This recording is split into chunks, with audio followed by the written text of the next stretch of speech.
আপুনি বিশ্বাস কৰকেই বা নকৰকেই ডক্টৰ পৰিধি শৰ্মা মোৰ সহপাঠী আছিল। অৱশ্যে ডক্টৰ পৰিধি শৰ্মা বুলি কোনো অস্তিত্ব নাই, কোনো মানুহ নাই।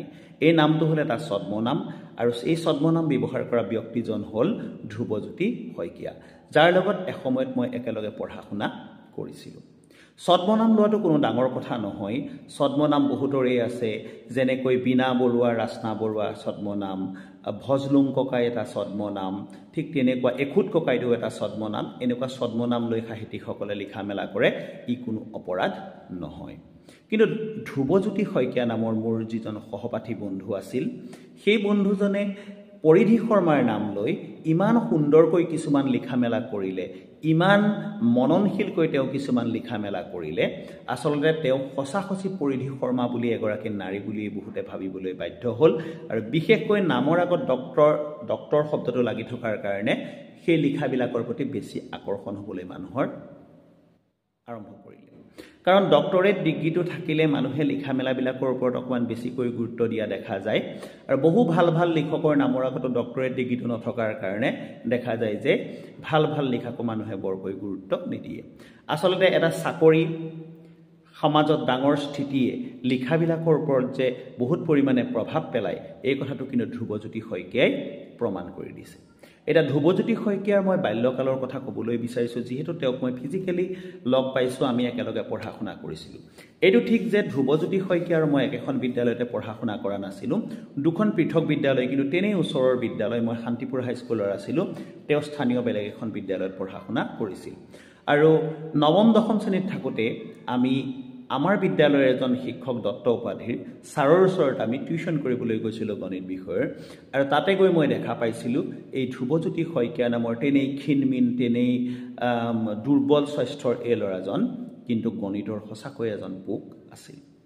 অৰ্থাৎ যি সময়ত আমি গণিতৰ সূত্ৰবিলাক আমাৰ মূৰৰ ওপৰেদি উৰি গুচি গৈছিল, সেই সময়ত ধ্ৰুৱজ্যোতিয়ে দুইখন হাতেৰে গণিত কৰিব পৰা বিশেষ ব্যুৎপত্তি লাভ কৰিছিল। পৰৱৰ্তী সময়ত আমি যেতিয়া মেট্ৰিক পৰীক্ষা দিবলৈ গৈছিলোঁ, একেটা হলতে ধ্ৰুৱজ্যোতি, মই আৰু আমাৰ বহুকেইজন বন্ধু, আমাৰ বিদ্যালয়তো সকলো পঢ়িছিলেই, বাকী বহুকেইজন বন্ধু আমি পঢ়িছিলোঁ। তাৰ মাজত মোৰ নাম মনত পৰে ধ্ৰুৱজ্যোতিৰ সৈতে একেলগে পঢ়া দেৱাশীষ বৰা, পোহৰ বুলি এজন ল'ৰা, দিখৌমুখৰ গোৱালগাঁৱৰ, আমি তাতে পঢ়িছিলোঁ। আৰু তেতিয়া দেখা পাইছিলোঁ ঠিক আধা ঘণ্টামান গণিতৰ পেপাৰখন দিয়াৰ পিছতেই ধ্ৰুৱজ্যোতিৰ বহীখন লিখি শেষ হৈছিল, আকৌ নেক্সট কাগজ বিচাৰিছিল। শিক্ষকজনে উশাহ নোপোৱা হৈছে, লাষ্টত আহি তাৰ ধ্ৰুৱজ্যোতিৰ বহীখন চাইছিল যে ধ্ৰুৱজ্যোতিয়ে একচুৱেলি লিখি আছে কি, সঁচাকৈ তেওঁ লিখিছেনে নাই লিখা।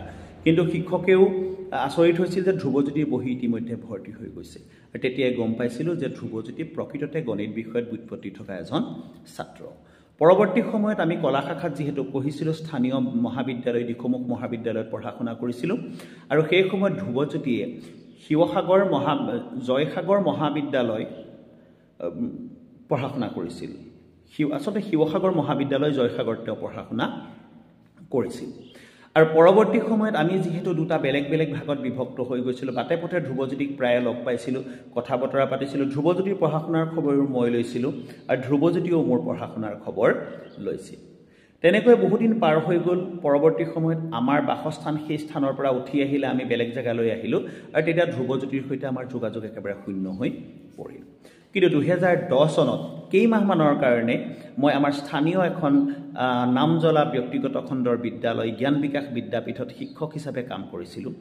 আৰু এদিন ক্লাছৰ পৰা ওলাই আহোঁতেই হঠাৎ দেখা পালোঁ সেই সময়ৰ অধ্যক্ষ বিদ্যালয়ৰ হিৰণ্য হাজৰিকা বাইদেউ অসমৰ ভূতপূৰ্ব পৰিবহণ মন্ত্ৰী প্ৰদীপ হাজৰিকা ডাঙৰীয়াৰ বায়েক, আৰু তেখেত তেতিয়া অধ্যক্ষা হৈ আছিল সেই বিদ্যালয়ৰ। আৰু ক্লাছৰ পৰা ওলাই আহোঁতেই দেখা পালোঁ যে বাইদেউৰ ৰুমৰ পৰা ধ্ৰুৱজ্যোতি ওলাই আহিছে, আৰু মোক দেখাৰ লগে লগে মাত দিলে। এনেই ধ্ৰুৱজ্যোতিয়ে মোক তুমি তামাকৈ সম্বোধন কৰিছিল, আগতে ময়ো তেনেকৈ কৰিছিলোঁ, কিন্তু সেইদিনা মোক তই বুলিয়েই মাতিছে। তই বুলি মাতিলে অকণমান আপোনো লাগে, আমি একেলগে পঢ়া মানুহ, খুব ভালেই লাগিছিল। কথাখিনি ঠিকেই আছিল। তাৰপিছত ধ্ৰুৱজ্যোতিয়ে প্ৰায় বিদ্যালয়খনলৈ অহা যোৱা কৰা আৰম্ভ কৰিলে, আৰু পিছত মই গম পালোঁ যে ধ্ৰুৱজ্যোতি এতিয়া বৰ সাধাৰণ মানুহ নহয়। তেজপুৰ কেন্দ্ৰীয় বিশ্ববিদ্যালয়ৰ তেওঁ এজন ভিজিটিং প্ৰফেচৰ। এই কথা শুনি আমাৰ আৰু ভাল লাগিল, কাৰণ ইমান আমি একেলগে পঢ়া শুনা কৰি থকা ল'ৰা এটা ইমান এখন সন্মানীয় বিশ্ববিদ্যালয়ত গৈ শিক্ষকতা যদি কৰিব পাৰিছে সেইটো আমাৰ কাৰণে গৌৰৱৰ কথা বুলি ভাবিছিলোঁ। আৰু অলপ দিনৰ পিছতে তাৰ খবৰ পালোঁ যে ধ্ৰুৱজ্যোতিয়ে ইতিমধ্যে গুৱাহাটীৰ আৰ্য কলেজত স্থায়ী প্ৰবক্তা হিচাপে নিযুক্তি পাইছে। তেতিয়া আমাৰ আৰু ভাল লাগিছিল। কিন্তু কথাবোৰ সদায় তেনেকুৱা হৈ নাথাকিল। হঠাৎ এদিন বাতৰি কাকতত এটা মই এড পালোঁ, এটা বিজ্ঞাপন পালোঁ। সেইটো তেজপুৰ বিশ্ববিদ্যালয়ে প্ৰকাশ কৰিছিল। তাত লিখিছিল যে ধ্ৰুৱজ্যোতি শইকীয়া নামৰ এজন ব্যক্তিয়ে তেজপুৰ বিশ্ববিদ্যালয়ৰ শিক্ষক বুলি বিভিন্ন স্থানত পৰিচয় দি ফুৰিছে বুলি আমাৰ দৃষ্টিগোচৰ হৈছে। আমি জনাব বিচাৰোঁ যে তেজপুৰ বিশ্ববিদ্যালয়ত ধ্ৰুৱজ্যোতি শইকীয়া নামৰ কোনো ভিজিটিং প্ৰফেচৰ নাই। তেতিয়াতো মই আচৰিত হৈ গ'লোঁ, কাৰণ মোৰ এসময়ৰ সহপাঠী বন্ধুজনে যেতিয়া নিজেই কৈছিল যে তাত তেওঁ অধ্যাপনা কৰে বুলি, আৰু বিদ্যালয় যিখন ব্যক্তিগত বিদ্যালয়ত মই কাম কৰিছিলোঁ তাতো ধ্ৰুৱজ্যোতিয়ে গণিত বিষয়ৰ সজাগতাৰ কাৰণে কিছুমান সভাত ভাষণ দিছিল। ভাষণো ধ্ৰুৱজ্যোতিৰ ইমান সুন্দৰ আছিল, যদিও ধ্ৰুৱজ্যোতিৰ মাত্ৰ ভাষণৰ কাৰণে উপযুক্ত নহয়, তথাপিতো জ্ঞানগৰ্ভ বহুত গম্ভীৰ ভাষণ দিছিল। আৰু তেতিয়া মই অলপমান অনুভৱ কৰিছিলোঁ যে গণিত বিষয়টো ভালকৈ নিশিকি ময়ো ভুল কৰিছিলোঁ। কিন্তু সেই সময়তে আৰু এটা ঘটনা ঘটিছিল। বিদ্যালয়ৰ আমাৰ 10ম শ্ৰেণীৰ এজন ছাত্ৰ, তেওঁ বৰ্তমান গুৱাহাটী উচ্চ ন্যায়ালয়ৰ তেওঁ এজন অধিবক্তা। তেওঁ মোক কৈছিল যে মানুহজনৰ ওপৰত কিন্তু সন্দেহ আছে, মানুহজনেচোন দিয়া ভাষণত ডাটাবোৰ অকণমান খেলি মেলি আছে। তো মই ইমান কথাখিনি গুৰুত্ব দিয়া নাছিলোঁ। আৰু পিছত মই সেই বিদ্যালয়খনৰ পৰা গুচি গ'লোঁ। চৰকাৰীভাৱে মোৰ নিযুক্তি হ'ল, তেতিয়া মই সেই বিদ্যালয়ৰ পৰা গুচি গ'লোঁ। শেহতীয়াকৈ গম পালোঁ কালি যে পৰিধি শৰ্মা বুলি যিগৰাকী মহিলাই লিখা মেলা কৰি আছিল, ইতিমধ্যে তেওঁৰ মৃত্যু হৈছে বুলি আমি তেতিয়া গম পাইছিলোঁৱেই। কিন্তু প্ৰকৃততে পৰিধি শৰ্মা নামৰ কোনো ব্যক্তি নাছিল, আৰু মানুহে সন্দেহ কৰাৰ ধৰণেই পৰিধি শৰ্মা অন্য কোনো এজন ব্যক্তিৰহে নাম আছিল।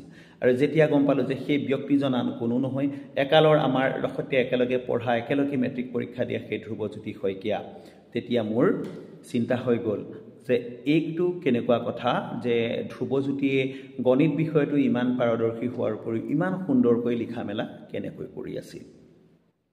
লগতে মোৰ এটা সন্দেহ হ'ল, এই ধ্ৰুৱজ্যোতিৰ নিজৰ পৰিচয়টো বদলি কৰি থকা, লুকুৱাই থকা, নিজৰ প্ৰফেশ্যন বদলি কৰি থকা, লুকুৱাই থকা, এইবিলাকৰ অৰ্থনো কি? আচলতে ধ্ৰুৱজ্যোতিয়ে নিজকে কিবা এটা ৰহস্যময় কৰি ৰাখি চাকৈ ভাল পায়। আজি পুৱাই মই দুটা বিশেষ মতামত পৰিধি শৰ্মাৰ পৰিচয় সম্পৰ্কে পঢ়িবলৈ পালোঁ। দুইজন ধ্ৰুৱজ্যোতিৰ ঘৰৰ ওচৰৰ ল'ৰাই লিখিছে। এজন মাধুৰ্য দত্ত ডাঙৰীয়া, তেখেত দিখৌমুখ অঞ্চলৰ এজন সচেতন যুৱক, এজন ভাল ব্যৱসায়ী। তেখেতে লিখিছে যে ধ্ৰুৱজ্যোতি শইকীয়াই প্ৰায়ে ছ'চিয়েল মিডিয়াত কিছুমান নকৰিবলগীয়া কাম কৰি থাকে, নিজকে সন্দেহৰ আৱৰ্তত ৰাখি থ'ব বিচাৰে, যাৰ কাৰণে তেওঁলোকে একাধিকবাৰ ধ্ৰুৱজ্যোতিক নি হৈ কঢ়াবলগীয়া হৈছে বা ৰাজহুৱাভাৱে ধ্ৰুৱজ্যোতিয়ে স্বীকাৰ কৰিবলগীয়া হৈছে যে তেওঁ কৰি থকা কামবিলাক ভুল। আন এজন ব্যক্তিয়ে সেই একেজন ধ্ৰুৱজ্যোতি শইকীয়াৰ বিষয়ে লিখিছে যে ওচৰৰ ল'ৰা, তেওঁ এজন তীক্ষ্ণধী ল'ৰা আছিল, তেওঁ ছদ্মনাম লৈ লিখাটো কোনো ডাঙৰ কথা নহয়। মোৰ দৃষ্টিভংগীৰে হয়তো ছদ্মনাম লোৱাটো কোনো ডাঙৰ কথা নহয়, কাৰণ বহুত ডাঙৰ ডাঙৰ লিখকেতো ছদ্মনাম লৈ লিখিছিল। এখুত ককাইদেউ বুলি ক'লে, বীণা বৰুৱা বুলি ক'লে, ৰাস্না বৰুৱা বুলি ক'লে আমিতো ছদ্মনামেই বুজি পাওঁ। ধ্ৰুৱজ্যোতিয়েও কোনো সেই ক্ষেত্ৰত ভুল কৰা নাই। কিন্তু ধ্ৰুৱজ্যোতিয়ে ভুল কৰিলে মাজতে দুটামান, যে যিহেতু তেওঁ যিবিলাক লিখিছিলে তাত এনাক্ৰনিজিমৰ কিন্তু গণ্ডগোল আছে, অৰ্থাৎ কালদোষ আছে। যেনেকৈ ধ্ৰুৱজ্যোতিৰ এটা লিখা এসময়ত প্ৰকাশ পাইছিল, পৰিধি শৰ্মা যেতিয়া এখন ৰিক্সাত ককায়েকৰ সৈতে গৈ আছিল, পৰিধি শৰ্মাক হত্যা কৰিবলৈ এজন ব্যক্তিয়ে বন্দুক উলিয়াইছিল, আৰু তেতিয়া হোটেলত মুখ ধুই থকা এজন মানুহে বন্দুকধাৰী ব্যক্তিজনলৈ এটা জাৰ দলিয়াই দিছিল, যিটো জাৰ গৈ সেই ব্যক্তিজনৰ মূৰত লাগিছিল, বন্দুকধাৰীজনৰ পৰিধি শৰ্মা বাচি গৈছিল। এই কথাটোৱে কিন্তু এনাক্ৰনিজিমেই নহয়। আৰু এটা কথা, অসমৰ বুৰঞ্জীক কিন্তু অকণমান ওলোটাই দিয়া এটা কথা প্ৰকাশ কৰে। কাৰণ ছাত্ৰ সন্থাৰ আন্দোলনটোত বিভিন্ন ধৰণৰ হিংসাত্মক ঘটনা ঘটিছিল, সেই কথা আমি জানো। কিন্তু ছাত্ৰ সন্থাৰ কোনো কৰ্মীয়ে হাতত উদ্যত বন্দুক লৈ কোনোবা এগৰাকী নাৰীক হত্যা কৰাৰ নিচিনা জঘন্য কাম কৰিবলৈ কিন্তু বিচৰা নাছিল। হয়তো ধ্ৰুৱজ্যোতিৰ কেঁচুৱাৰ কালতে, ধ্ৰুৱজ্যোতিহঁতৰ যেতিয়া শৈশৱ আছিল, বা ধ্ৰুৱজ্যোতি মইতো একে বয়সৰ মানুহ, সেই ছাত্ৰ সন্থাৰ আন্দোলনৰ সেই সময়ছোৱাত আমি শিশুহে আছিলোঁ, 3-4 বছৰীয়া বা 2 বছৰীয়া। গতিকে সেই কথাখিনি ধ্ৰুৱজ্যোতিয়ে বৰ ভালকৈ জুকিয়াই নি লিখাৰ কাৰণে কিন্তু মোৰ দৃষ্টিত তেতিয়াই ধৰা পৰিছিল ধ্ৰুৱজ্যোতি যে এই লিখাটোৰ কিবা এটা গণ্ডগোল আছে আৰু সেইদিনাৰ পৰা মই পৰিধি শৰ্মাই লিখা বা ধ্ৰুৱজ্যোতিয়ে লিখা কোনো কিন্তু লিখা মই পঢ়া নাই। শেহতীয়াকৈ গম পালোঁ একালৰ আমাৰ সহপাঠী ধ্ৰুৱজ্যোতি এটা ফেক একাউণ্টৰ জৰিয়তে পৰিধি শৰ্মা নাম লৈ লিখা মেলা কৰি আছিল। ছদ্মনাম লোৱাটো তেখেতৰ ব্যক্তিগত কথা, এইটো তেওঁ ধৰা পৰিছে মানে এইটো নহয় যে তেওঁ কৰা কামটো এটা কগনিজিবল অফেন্স আছিল, কাৰণ তেওঁ কাকো অপকাৰ কৰা নাছিল। তেওঁ লিখাৰ জৰিয়তে কাৰো প্ৰাণহানি হোৱা নাই বা তেওঁ লিখাৰ জৰিয়তে কাৰো জীৱনৰ প্ৰতি ভাবুকি অহা নাই, গতিকে ধৰ্তব্য অপৰাধ বা কগনিজিবল অপৰাধ তেওঁ কৰা নাই। কিন্তু এইটো কথাই এটা কথা প্ৰমাণ কৰি গ'ল যে ফেক একাউণ্ট যদি খুলি মানুহে যদি ভাল কামেই কৰক বা বেয়া কামেই কৰক, বেয়া কাম কৰিলেতো ৰক্ষা নাই, ভাল কাম কৰিবলৈ হ'লেও কিন্তু এনেকৈ এদিন মানুহৰ চকুলৈ আহিবলগীয়া হ'ব। গতিকে যদি কাৰোবাৰ ফেক একাউণ্ট আছে সেই একাউণ্টটো এতিয়া ডিলিট কৰি দিয়ে, ঠিক আছে, ভাল কাম কৰক, ভালদৰে নাম কৰক। ধ্ৰুৱজ্যোতিৰ দৰে নিজক ৰহস্যময় কৰি ৰাখি কি লাভ? আজি যি ধ্ৰুৱজ্যোতিৰ কথা মই চাওকচোন আপোনালোকে মই কিমান ভালকৈ কৈছোঁ, ইমান প্ৰতিভাধৰ ল'ৰা আছিল। ধ্ৰুৱজ্যোতিৰ ব্যক্তিত্ব আৰু প্ৰতিভাক মই সঁচাকৈ ঢুকি নাপাওঁ, কিন্তু ধ্ৰুৱজ্যোতিয়ে এই ৰহস্যময় এটা পৰিৱেশ সৃষ্টি কৰি লৈ কিবা এটা অদ্ভুত কাম বন কৰি ক'ৰবাত কলেজত প্ৰফেচৰ কৰোঁ বুলি, ক'ৰবাত ভিজিটিং প্ৰফেচৰ হওঁ বুলি কৈ এই মিছা কথাবিলাক কৈ ধ্ৰুৱজ্যোতিৰ প্ৰতি মোৰ যি ব্যক্তিগত সন্মান, এই সন্মানখিনি বাৰু কমাই পেলোৱা নাইনে? আশা ৰাখিছোঁ আপোনালোকে কথাখিনি ভালদৰে জুকিয়াই চাব। আমাৰ চেনেলটো আপোনালোকে চোৱাৰ কাৰণে আপোনালোকক ধন্যবাদ জ্ঞাপন কৰিছোঁ। যদি আপোনাৰ অসুবিধা নহয় চেনেলটো আপুনি ছাবস্ক্ৰাইব কৰি ল'ব। যদি আপুনি আমাক ফেচবুকত চাই আছে, ফেচবুকৰ পেজটোত আপুনি যদি ফ'ল' কৰি লয়, মাজে মাজে এনেকুৱা 2-4টা ভিডিঅ' আপুনি পাই থাকিব। চ' থেংক ইউ ভেৰি মাছ। ইমানতে আপোনালোকৰ পৰা বিদায় লৈছোঁ।